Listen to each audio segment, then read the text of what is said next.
I am the insurance consumer advocate for the state of Florida, a position that was codified by the Florida legislature in 1992.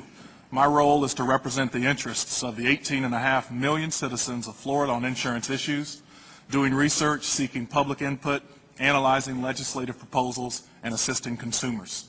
I report directly to the Chief Financial Officer of the state of Florida. Thank you for the invitation to appear before you this morning to offer remarks in opposition to H.R. 3424 and a similar provision contained in the Obama administration's fiscal year 2011 budget. As I have stated, my job is to advocate for Florida insurance consumers. That is why I'm here today opposing the imposition of any extra tax on international reinsurers.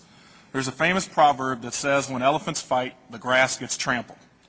This issue has been presented as a battle between some U.S. companies on one side and the international reinsurers on the other side.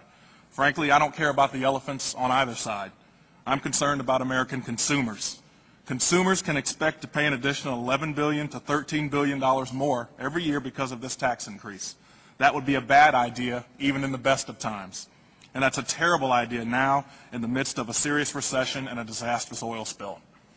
Especially in hard times, international insurers and reinsurers are indispensable for high-risk states such as Florida and for a heavily populated, highly industrialized, and increasingly vulnerable nations such as the United States. To put it plainly, reinsurance is backup insurance.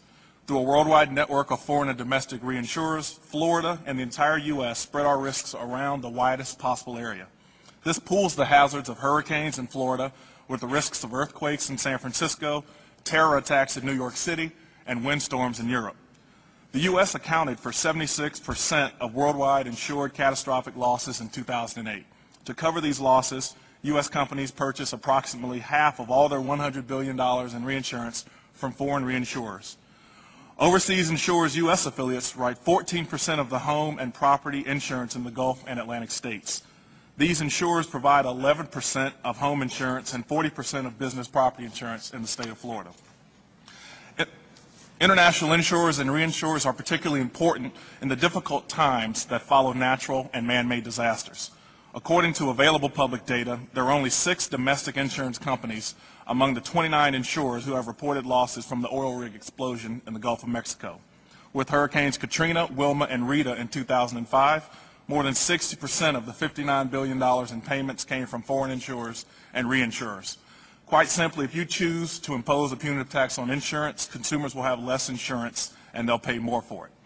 The Boston-based economics consulting firm, the Brattle Group, and Dr. David Cummings of the Wharton School of Business have forecasted what this tax increase would mean for consumers. The total supply of reinsurance would decline by about 20%. Floridians would pay in excess of $800 million per year in additional insurance costs, including $266 million per more to insure their homes and $264 million per year more to insure their commercial properties, including condominiums. In Florida, more business would flow into our already troubled Citizens Property Insurance Corporation. More demands would be placed on the taxpayer-subsidized Florida Hurricane Catastrophe Fund. Other states would suffer similar challenges.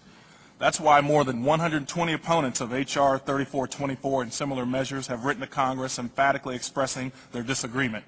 These opponents, many of whom agree on little else, include state legislators and other public officials from both sides, consumer advocates, leaders of the insurance industry, and the business community. The insurance commissioners in Louisiana, Mississippi, North Carolina, and South Carolina all oppose this tax increase. These insurance regulators protect the public. Because they are responsible for approving affiliated reinsurance transactions, they understand that the purpose of these transactions is insurance risk management. They know that on average, domestic reinsurers use affiliated reinsurance to the same degree or more than foreign insurers. Leading consumer organizations, including the Florida Consumer Action Network, the Consumer Federation of the Southeast, and the Risk Insurance Management Society, RIMS, also oppose this tax increase. So does a leading member of RIMS, the Miami-Dade County School District, serving almost 400,000 students. Nor do domestic insurance companies march in lockstep behind the handful of companies that support this bill.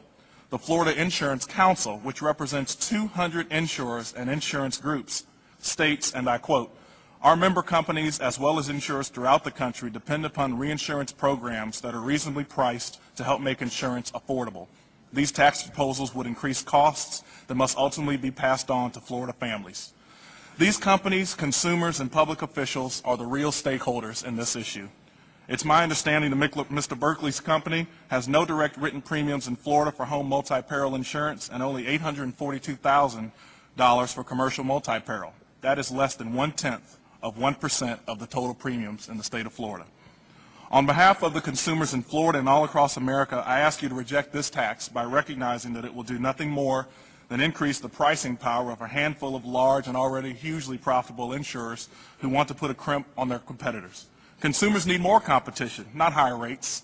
At a time when unemployment is near 10% throughout the nation and near 12% in the state of Florida, let's not impose another burden on working families and small businesses.